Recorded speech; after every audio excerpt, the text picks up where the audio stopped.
On the day Nick got engaged to his sweetheart, he specifically chose the day I left for Germany to study.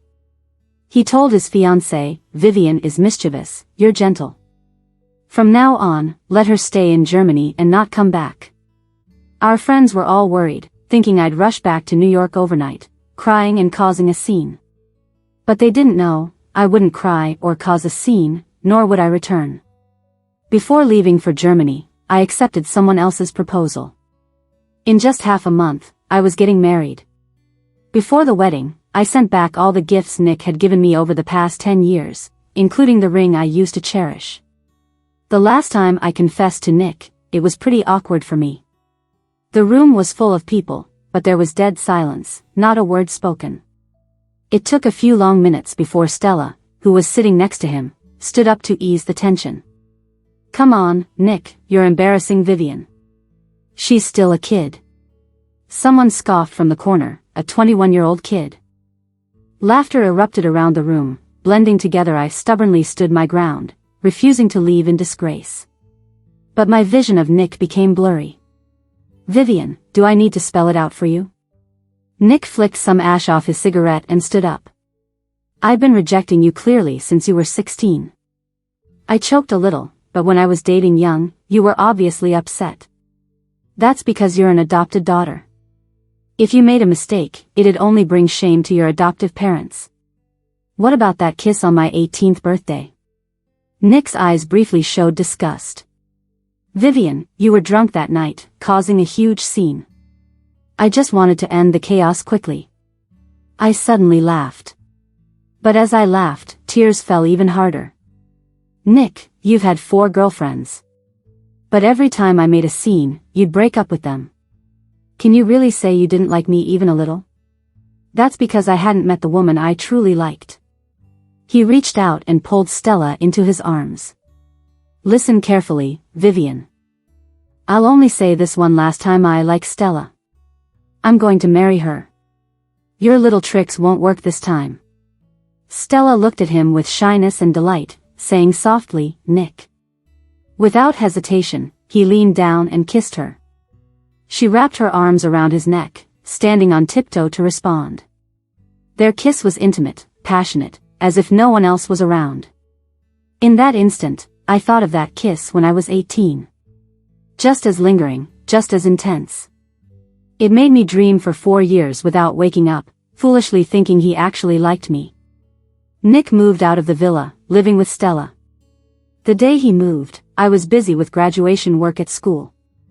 Choosing that day was probably to prevent me from making a scene. But this time, I didn't rush to find Nick and cause trouble.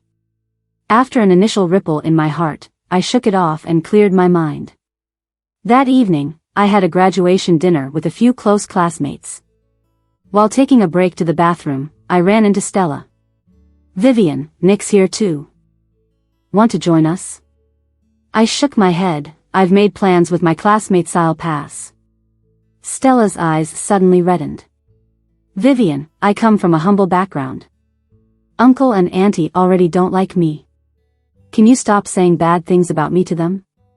I was surprised and shocked. "Stella, I've never mentioned you to our elders."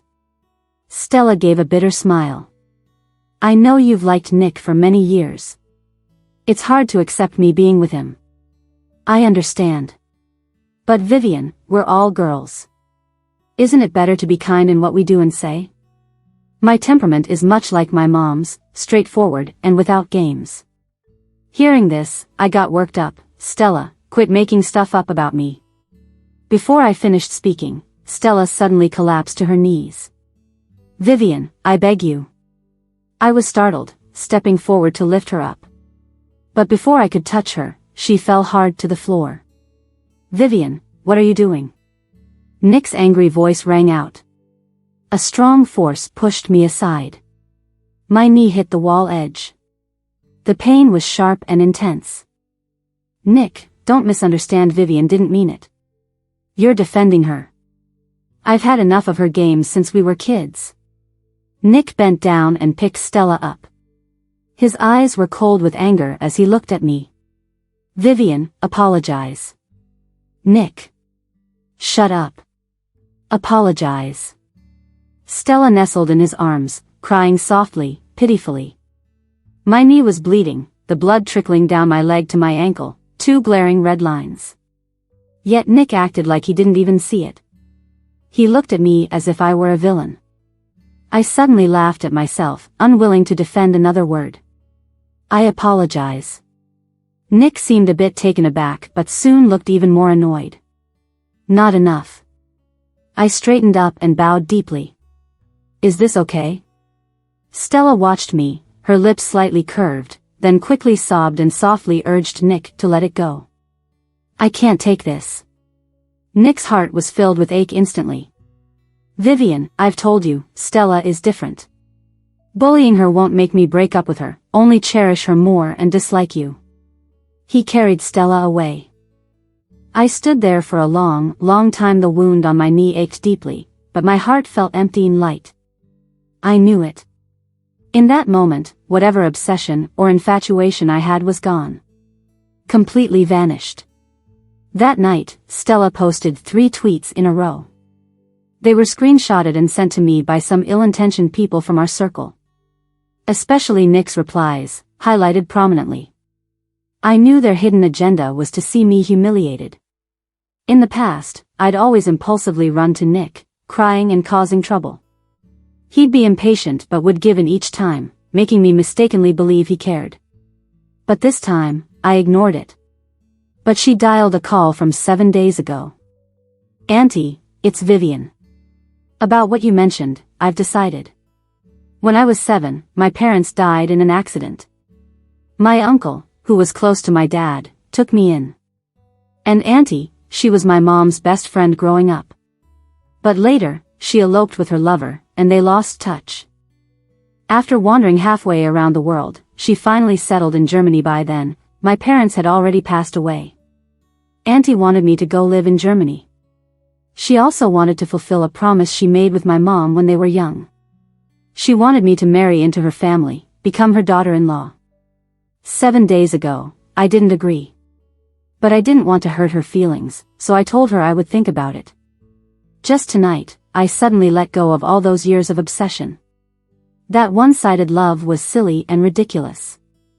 I didn't want to be the laughingstock anymore. 6 months ago, Nick arranged for me to continue my studies in Germany. At the time, I didn't want to go and cried a lot. But he never budged. Now I think it's a pretty good opportunity. Maybe it's destiny's way of arranging my fate.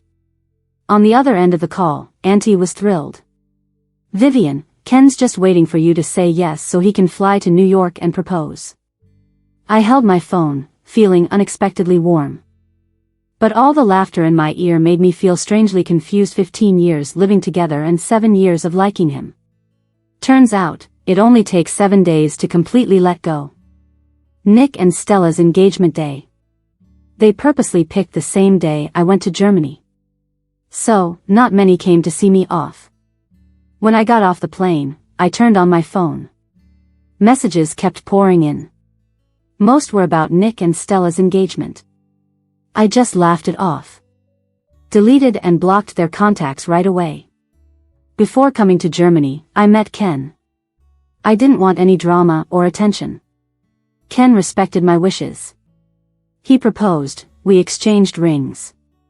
Just like that, we got engaged quietly.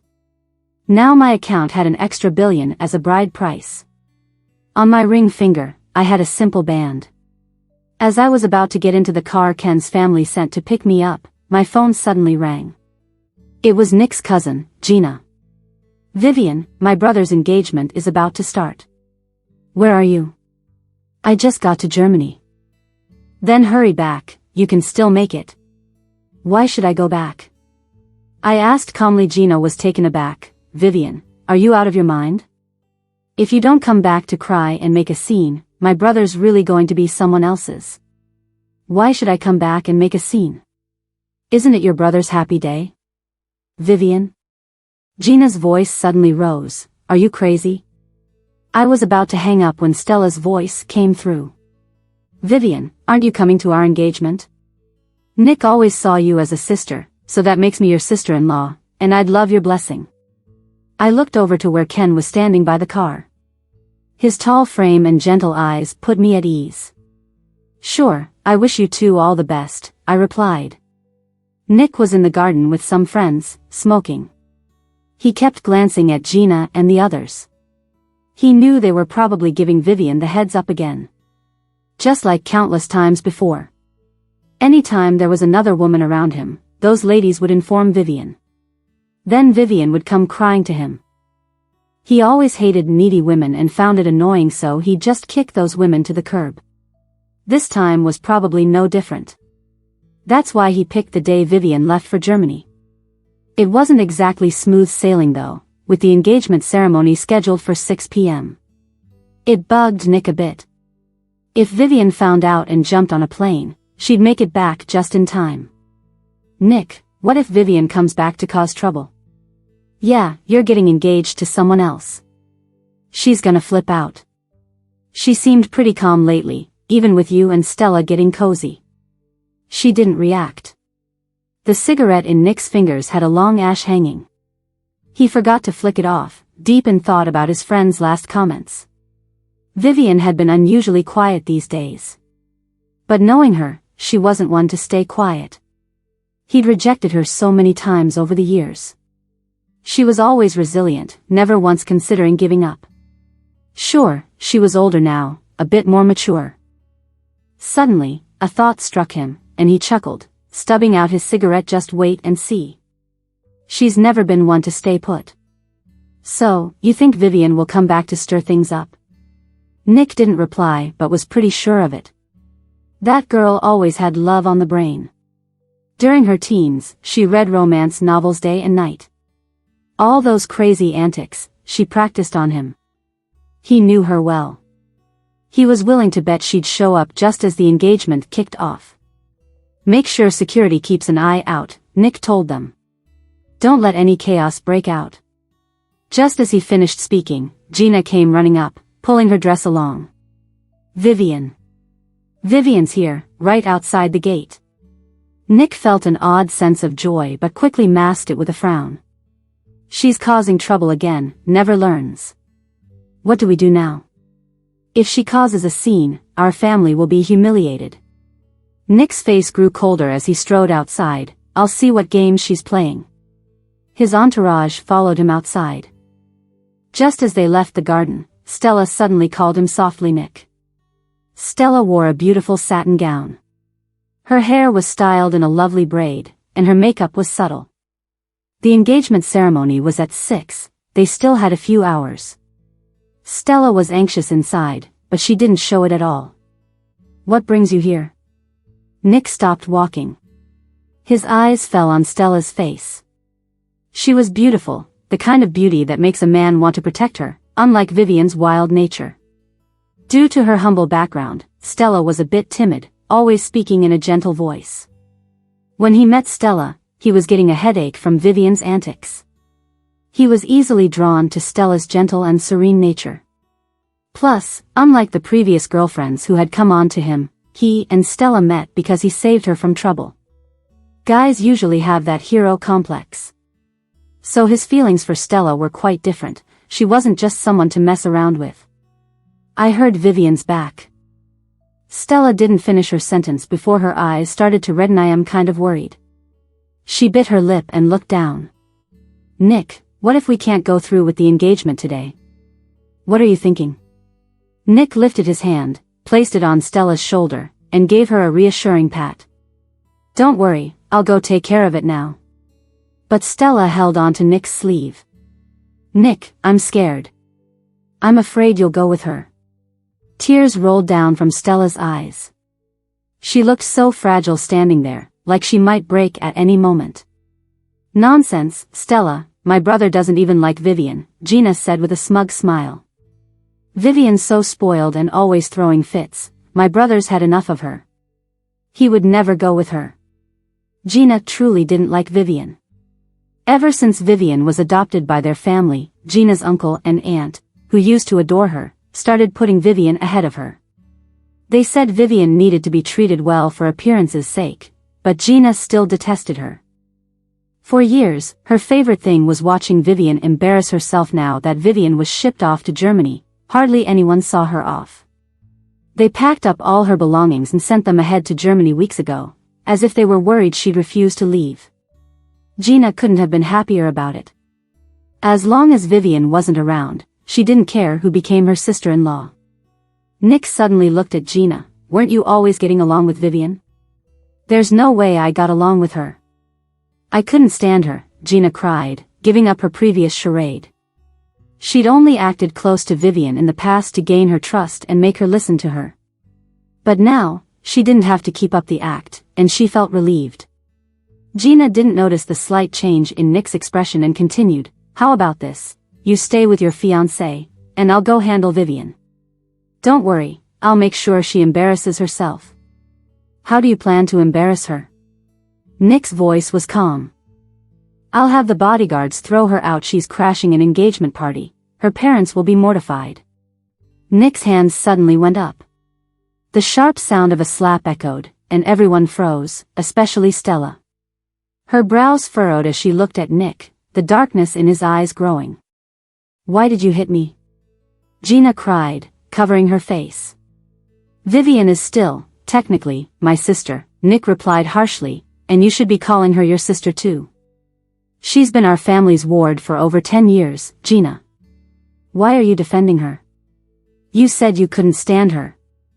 Gina cried more in surprise than pain. "We wouldn't say these things if not for your hatred." Nick stood silent for a long time. Did he really hate Vivian like everyone said? When she first joined the family, they were the best of friends. If Vivian got hurt, he would cheer her up and carry her home. If she got bullied at school, he'd be there immediately to protect her. He even bought her sanitary pads when she first got her period. Vivian had always depended on him. As they grew older, she got possessive, and he initially liked her clinging to him. When did things change? Nick suddenly felt confused. Stella's sobs snapped him back to reality. Oh right, it was Vivian who changed first. As she grew, spoiled by the family, she became unruly and domineering, refusing to let him be with any other woman. That's why he grew tired and distant, sending her off to Germany against her pleas. He only wanted her to grow up and mature. He figured once she learned, he'd bring her back. He couldn't bear the thought of leaving her alone in a strange city after everything they'd been through. But it seemed she hadn't learned right from wrong. On such a joyous day, she still acted selfishly, causing chaos right after arriving. Nick pulled Stella into a hug. "Go wash your face, and let the makeup artist fix you up. Once I handle Vivian, I'll come see you. The engagement will happen on time, don't worry." Nick dried Stella's tears and then turned to leave. Stella stood there, watching Nick's figure drift away. For some reason, she still felt an inexplicable unease deep down. Gina had just raised a very good point. Everyone knew how much he disliked Vivian. Yet, with just a few words from Gina, he actually slapped his cousin. Did he really dislike Vivian? Or maybe, deep inside, was there something different about Vivian? When Nick reached the main entrance, he didn't see Vivian. But her pink Mini was parked quietly there. Standing by the car was her best friend, Taylor. Nick's steps suddenly paused. It felt like something gently tugged at his heart, making it sink a little. That's when he remembered. Vivian had given this car to Taylor before leaving New York. When Taylor saw him, she immediately walked over. Nick noticed she had a red envelope in her hand. Taylor had no expression on her face and got straight to the point. "Vivian asked me to bring gifts for you and Stella." But Nick didn't reach out to take them. Taylor frowned slightly, and said there was one more thing. "Go ahead. Vivian left in a hurry and didn't really get a chance to see you. She tried calling a few times, but you didn't answer. So she couldn't get it back. On your last birthday, she gave you an antique brooch. It was a token of love from her mom to her dad." Taylor smirked a little and said, "Vivian mentioned that this brooch is meant for her future husband. Leaving it with you now just doesn't fit. Mr. Nick, can you give the brooch to me? I'll take it to her when I visit Vivian in Germany." Nick suddenly looked down, his eyes landing on the blue shimmer over his chest. When he got dressed this morning, he had picked this sapphire brooch for some reason. It didn't exactly match his suit, but he didn't change it. Now, when he looked at the brooch again, all he felt was discomfort. Future husband, huh? Nick couldn't help but feel uneasy at the thought of Vivian marrying someone else. Having a husband to share her life with, how could she marry another man when she liked him so much? She didn't come herself and sent Taylor to ask for the brooch. Honestly, her actions had really thrown him off. Mr. Nick? Tell Vivian that it's not right to take back gifts once given. But if she's really determined, then she should come and talk to me herself. Nick finished and turned to leave, but Taylor quickly stopped him. Mr. Nick, please wait a moment. I'll call Vivian right now. Vivian is getting married. Such an important brooch cannot stay with another man. Vivian reminded her several times to ensure the brooch was brought to her wedding, so she could personally pin it on her groom. Taylor had never liked Nick, but Vivian had always been so stubborn. She was like a fool, hung up on him for so many years only to be cast aside. Taylor felt the urge to slap Nick every time she thought about it. But now Vivian had finally moved on and found such a wonderful man. Taylor was genuinely happy for her. This trip was important. She couldn't fail. When I got the call from Taylor, I was already almost at Ken's place. Taylor, what's up? Vivian, I went to Nick like you asked for the brooch. But he wouldn't give it up. He said if you want it, you'd have to ask yourself. I glanced at Ken next to me, feeling a little sheepish. We were still pretty much strangers, even if he acted polite and refined. There was just a strong aura around him that was hard to ignore. He'd taken a work call earlier in the car, giving orders with such decisiveness. That natural air of authority made me feel even more green and youthful. I hadn't even responded to Taylor when the phone was suddenly taken over by Nick's voice. Vivian, do you want the brooch, or are you just causing trouble? I was taken aback, then laughed in disbelief. If you're trying to ruin my engagement to Stella, I'd advise you not to bother. If you want the brooch, take it back the way you gave it. Such a precious thing shouldn't go through someone else's hands. I took a deep breath, trying to keep my tone calm. Taylor is my best friend. You can give it to her. I'll take responsibility for any consequences. Nick laughed a little. Vivian, how clear do I need to be? However it was given to me, that's how it should be taken back. The call ended abruptly. I was both angry and humiliated, my face gradually burning red. How did I give him that brooch? On my 18th birthday, Nick and I got drunk. It was in my bedroom on the 3rd floor of Nick's old house. He pressed me against the door and kissed me passionately. By the end, I could barely stand, and he was clearly moved. But he somehow managed to stop. Before he left, I called out to him and put the brooch in his hand. I explained the significance of the brooch to him. He didn't say anything, but he kept it. That made me think he silently accepted my feelings. The past few years felt like a terrible dream. Now that I've woken up, I just want to put it all behind me. Thought Nick would happily return the brooch, as if throwing away trash. But I never expected him to say what he said. It was only then I realized the foolishness of youth always comes with a price someday. If the brooch didn't have such meaning, I wouldn't bother taking it back. But now I'm getting married. It's not fair to Ken to leave the brooch with Nick. Is something wrong? Ken's voice suddenly broke through. I instinctively looked up, my eyes meeting his deep gaze. The feelings inside were so hard to swallow. I didn't want to hide it, but our current unfamiliarity made it difficult to express. No. I eventually shook my head. I was pondering in my mind. Even if I have to ask Nick's dad for help, I'll do whatever it takes to get the stuff back. So I made up my mind and just started to relax.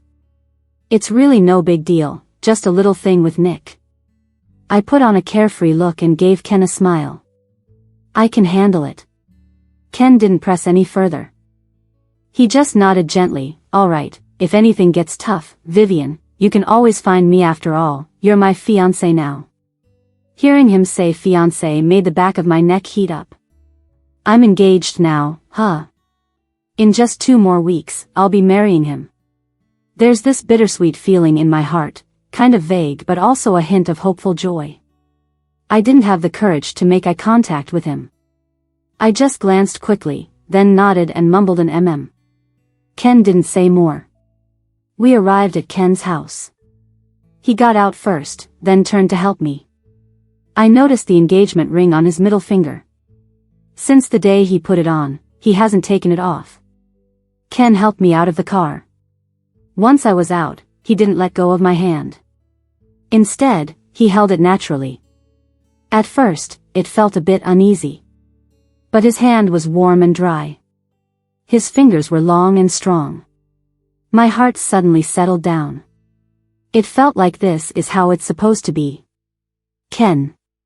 Auntie saw us walking hand in hand. She was instantly all smiles. Before we even got close, she quickly came up to us. She scooped me into a hug, tears streaming down. Vivian, you look so much like your mom when she was young. My tears, they just couldn't be held back anymore. Her scent smelled so familiar, just like my mom's faint memory. Ken, off to the side, shook his head a bit helplessly. He handed us tissues. Auntie, you and Vivian hugging and crying like this, someone might think I bullied you. Auntie married Ken's dad when she was 40. She never had kids, but she treated the children without blood ties as her own. Ken always respected her. I knew that for a long time. Still, I never quite got why Ken accepted this engagement. After all, it had nothing to do with him. But Auntie told me not to worry. Said I'd understand the reason someday. So I didn't pry further. Auntie chuckled and helped me dry my tears. She held my hand tightly. Vivian, come home with Auntie. I instinctively looked at Ken.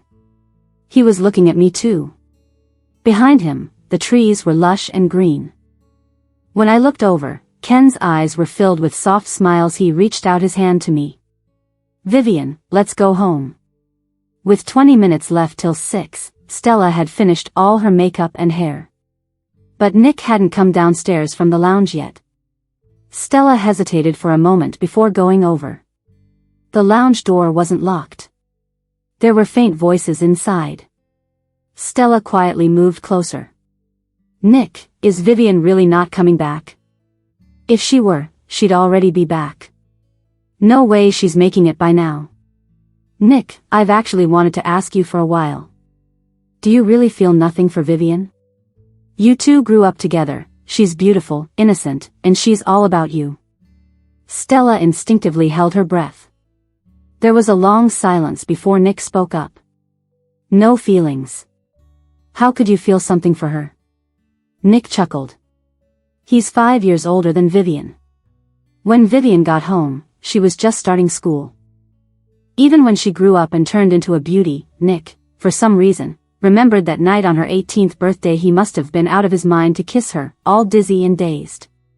And he took that brooch. But Vivian's really pretty now. Yeah, a few of my buddies are into her.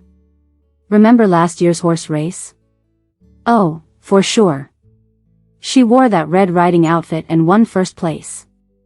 I still remember how she smiled so brightly when she took off her hat on the podium. Nick remembered too. He remembered that day vividly, how Vivian couldn't stop chattering at him, showing off her trophy and pony, and going on and on about how handsome the prize guest was. But in her heart, all she thought of was him, just sneaking glances. Nick's lips curled up slightly. They both loved horseback riding. Vivian's little pony, it's still at the ranch. Stella suddenly opened the door. Nick. She wore a white gown, shimmering in satin. It was a replica of Nick's mom's engagement dress. His mother came from a modest background. His father's legendary rescue had led to a beautiful marriage tale. To this day, everyone still talks about it with delight. Nick's proudest thing in life is his parents' deep love. Maybe that's why, when he saved Stella, he had no choice but to feel something special for her. And now, standing there in front of him, Stella looked so much like his mom did in those old photos, gentle and graceful. Nick's heart softened instantly. Though he never imagined getting this far with Stella, at least today, he'd give her a perfect engagement. Nick stood up, reaching out to Stella. Stella gave a small, gentle smile, holding her dress as she walked to him. I was worried since you didn't come down sooner. All good now, let's head out. Are things with Vivian settled? Nick glanced at the sapphire brooch on his chest. Vivian's a wild card, you're gentle, just keep her in Germany from now on, don't let her come back.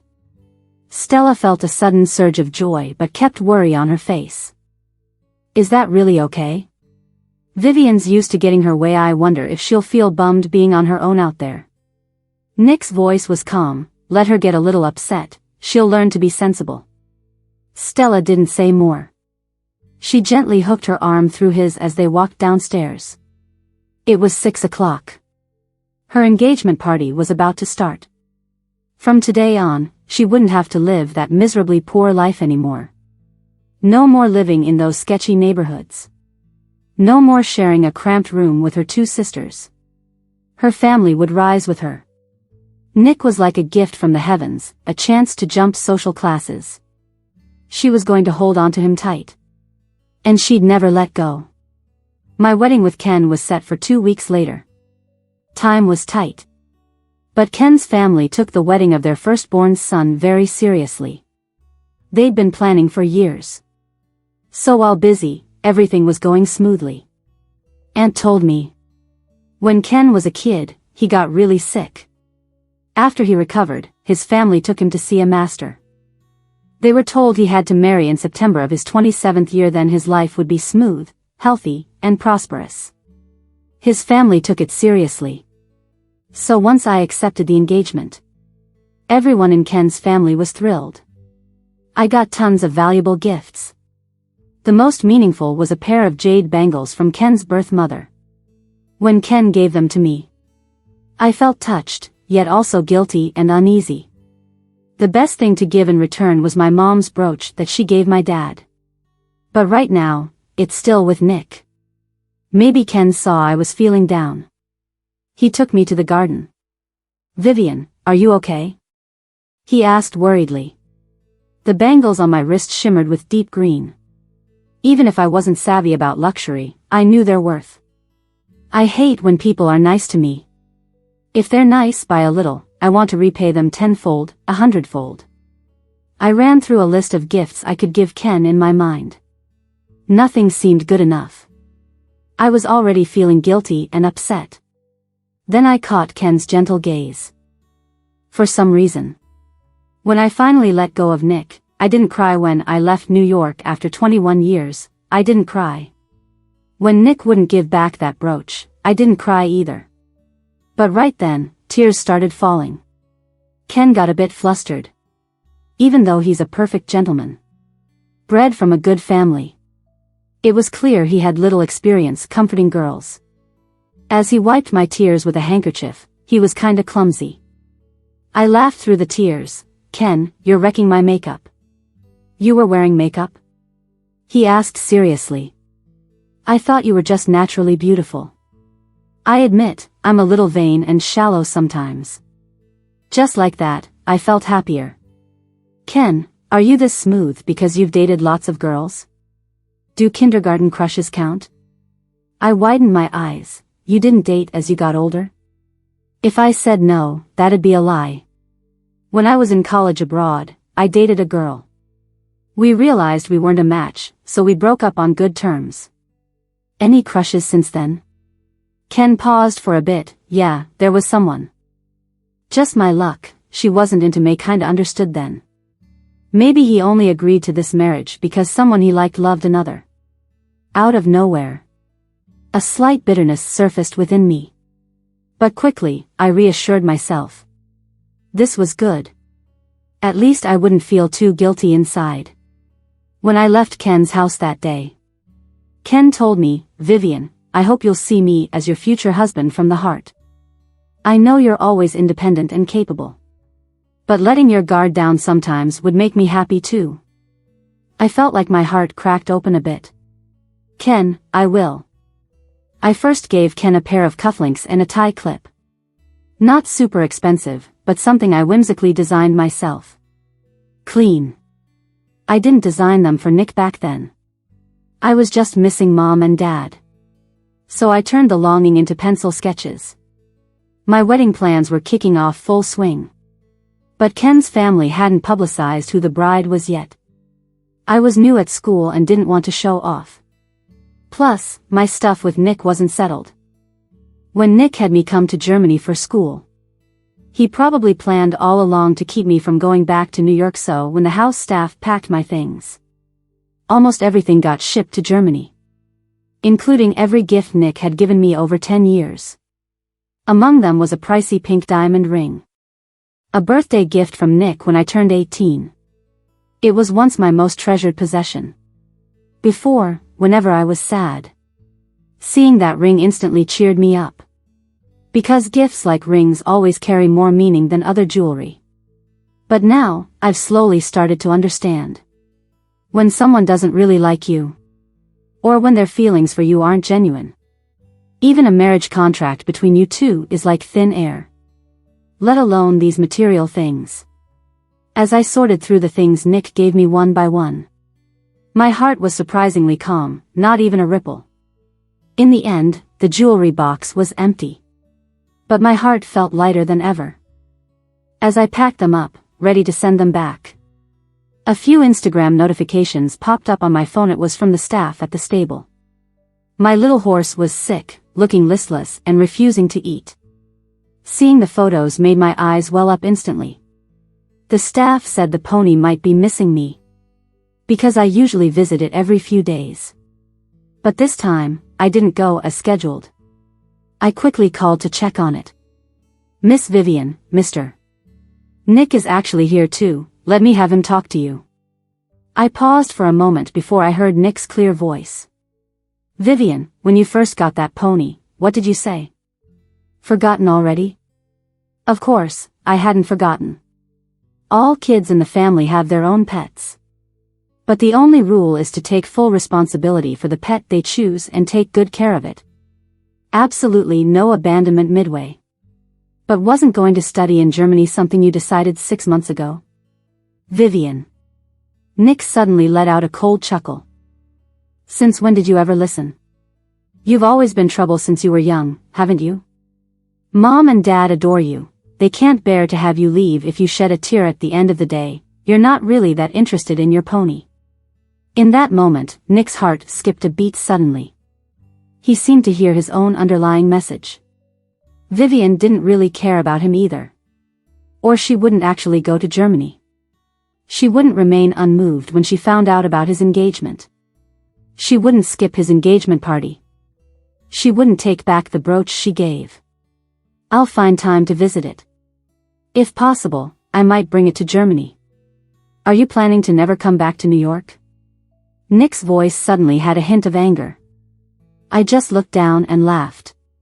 Maybe. Yeah, I'm going to get married in Germany. Naturally, my life focus will shift here. But there's no need to tell Nick all this. Vivian, you're still just as stubborn and childish. Haven't grown a bit. Nick's voice grew colder. You better not regret this. Vivian. Regret what? Stella and I are engaged already. The wedding date is being set. And then? Vivian, don't tell me you don't get it. If I really marry Stella, then what? I laughed, feeling relieved and free. Nick, I'll sincerely wish you both well, truly. There was sudden silence from Nick on the other end of the call. And I didn't wait for him to speak, just gently hung up the phone. Back when I was 16, feelings started to blossom. It was relentless. Stubbornly, I refused to call him brother. Now nearly 6 years have flown by. He finally returned to his original, rightful place. I don't hate him, don't blame him. After so many years together, I sincerely wish him well. I called Uncle John. After a friendly chat about how he and Aunt Mary were doing, I gently brought up the brooch. Uncle John, back then, I was young and reckless, made a lot of jokes. Thinking back now, I feel regret and shame. Since Nick is engaged already, I think it's best not to create unnecessary misunderstandings. Uncle John sighed over the phone. Vivian, I've always liked you, always cared about you. In fact, I've always wanted you to be my daughter-in-law. Your Aunt Mary gets teary whenever she mentions you these days. I also feel heartbroken. His sadness was genuine because of their deep affection for me. Uncle, matters of the heart can't be forced. I'm not feeling wronged, Uncle. I've come to terms with it and moved on. I'll make sure to get that brooch back for you. In a few days, your aunt and I will be heading to Germany for a wedding. I'll personally bring the brooch to you at that time. I thanked him, ending the call. The staff for handling valuable shipments had arrived by then. The gift boxes were loaded onto the truck. Soon, they'd be safely delivered back to Nick. In a few days, Uncle John and Aunt Mary would come to Germany. When they returned my sapphire brooch. Those foolish, laughable youthful days would finally come to a complete close. Nick got drunk again at a friend's party. When he came out of the bathroom, he overheard Taylor on the phone. I'm leaving for Germany tomorrow. I promised I'd be your only bridesmaid. Oh, and did you pick the best man? Huh? You picked 7 groomsmen for me? Oh my God, Vivian. I'm so in love with you, babe. Nick stood in the long, empty hallway. Taylor's excited voice seemed to echo in his ears. But in the end, only Vivian stuck with him. He thought he was definitely drunk. Otherwise, why would he hear such an absurd joke? Yeah, he was drunk, real drunk. That's why he thought he heard things. Or maybe, he just missed Vivian. So much so, he turned someone else's name into Vivian's in his head. Nick suddenly staggered over. Taylor. Taylor, just done with her call, was startled. Nick? Who were you talking to? Nick stared into Taylor's eyes. I heard you say you're going to a wedding in Germany, and I heard Vivian's name. His handsome face was a bit twisted, his usually flirtatious eyes filled with redness. He forced a smile, but it was cold, twisted. Don't tell me you're attending Vivian's wedding. Taylor was initially shocked by his look but then snapped back. For how many years had she been upset over Vivian? How many tears had she shed? She felt immensely satisfied seeing Nick like this, Mr. Perfect in the Goo family, getting what he deserved. Didn't he love playing with people's hearts? Didn't he love seeing people who liked him fret over him? He'd have plenty of chances to taste that feeling himself someday. But Taylor wouldn't reveal the truth. Vivian didn't want her to. So she wouldn't. She wouldn't let Nick know and crash the wedding in Germany. That was her dearest friend's happiest day. There was no way she'd let a jerk like him ruin it. You misheard. I'm going to Germany for a wedding, with Vivian. But it's our old classmate getting married. Nick didn't seem convinced. I wasn't aware Vivian had any close friends in Germany. Taylor chuckled. Nick, have you ever truly cared about Vivian, genuinely tried to understand her? Have you ever considered her feelings, put yourself in her shoes? Nick, you haven't. You never knew how amazing our Vivian is. And you never deserved her admiration over the years. Taylor finished and turned to leave. Nick watched her walk off, feeling a sudden pain in his heart. He didn't even know why it hurt. He just felt an urgent, overwhelming need to see Vivian. Even if it was just once. But the next day, Nick got a large package shipped from Germany. And the reason it arrived so quickly was that Ken had his shipping company arrange a special flight to New York. At the time, I was busy and excited with wedding rehearsals, unaware of all this. When Nick opened those boxes, his hands inexplicably trembled. At first, the items seemed unfamiliar. But soon, an overwhelming flood of memories rushed back. The first Hermes bag he bought Vivian. The first pearl necklace. The car keys to her first car. A box filled with colorful gems. And last, the pink diamond ring. Nick held the small pink box, and suddenly his vision blurred. Nick, when are you planning to marry Vivian? Friends used to tease him and Vivian like that. Back then, he was young, rebellious, arrogant. So many girls were after him, but he didn't fancy any of them. 18-year-old Vivian was beautiful and delicate, like a ripe peach. Taking her out sparked envy everywhere. He secretly loved it. Such a pretty Vivian liked only him. Back then, he thought he'd marry her. Or rather, deep down, he always knew he would. That's why he gave her the pink diamond ring. But when did he start getting tired of Vivian? When did new flings beat first loves? Was he really over her? Or just certain she'd never leave him? Nick tightly clutched that ring. And absurdly, he started crying. Meanwhile, I was busy with last-minute wedding rehearsal, unaware I didn't know what reaction Nick had upon seeing those gifts from the past decade. Especially that cherished pink diamond ring. And as Ken kissed me for the first time during rehearsal, I didn't know that Nick had slapped Stella over that ring. How ironic. When Stella tried to frame me, when I got pushed by Nick and hurt my knee. None of us foresaw such a day. But Nick and Stella were now irrelevant in my life. I didn't care in the slightest. When Uncle John brought over a brooch for me, I shared the news of my upcoming wedding with them. They were surprised. Because the wedding they came to Germany for was Ken's family arranging a match for their eldest son. The mysterious fiancé, whom even the sharpest media couldn't get a photo of, turned out to be me. They were happy for me but also tearfully regretful, especially Aunt Mary. She held my hand tightly, refusing to let go. Vivian, I don't want to cry on your big day, but I just feel so let down. It's my fault for not raising my son right. As a result, every step he takes is a mistake. Nick wanted to break up with Stella, but Stella insisted. Her entire entourage also made a scene at Nick's place, threatening to stay put. Anyway, they're barefoot and not afraid of those wearing shoes. When the two were turning the world upside down, Stella found out she was pregnant. Nick's family wouldn't be the kind to make a girl get an abortion. So, their wedding seemed to be in the cards. I teared up, thinking about when I first went to Nick's house, crying every night for my parents.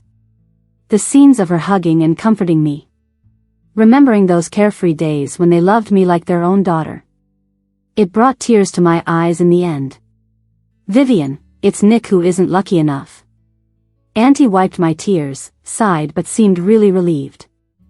Ken's family has such a great reputation, and Ken himself is outstanding among the new generation of Germans. Vivian, you're going to be happy. I know that with a gentle and refined man like Ken, even if he doesn't love me, I'd still have a happy life. But I never expected happiness to be way more intense than I imagined. When I pinned that sapphire brooch on Ken, he showed me a photo. In the picture, I'm holding a trophy, smiling brightly in a certain direction below the stage. Ken is standing next to me, smiling at me. It was during that horse racing event when I won the championship. And the presenter was Ken. But back then, my mind was all about Nick, and I just gave him a quick glance. All I knew was that he was a young and handsome guy. Never thought fate would bring us together later on. I laughed and cried, pointing at the picture of the two of us like a kid, but couldn't say anything. Ken hugged me from behind. Remember I said I used to like someone?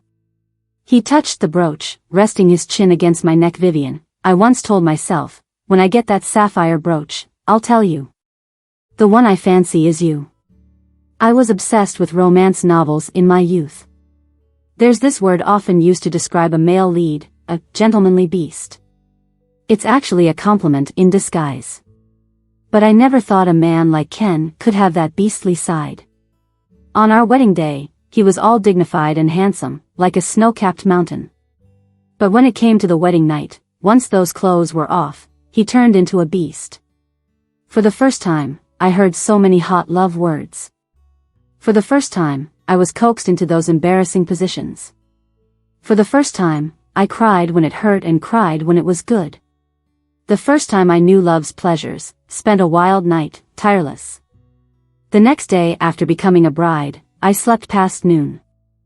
Still in bed, while Ken had already finished his morning run, workouts, tea, reading the paper, and catching the news. A few days after the wedding, the house staff laughed as they told me, "Ma'am, you wouldn't believe how much Ken was smiling that day.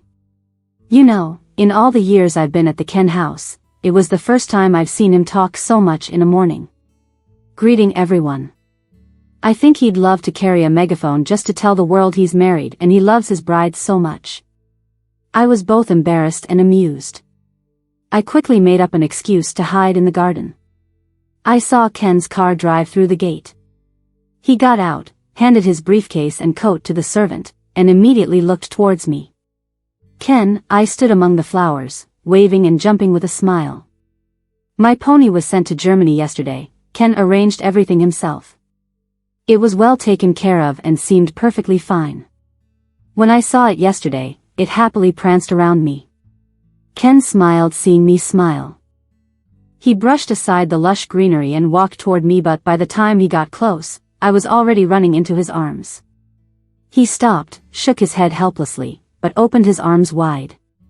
When I jumped into his embrace, he held me tight.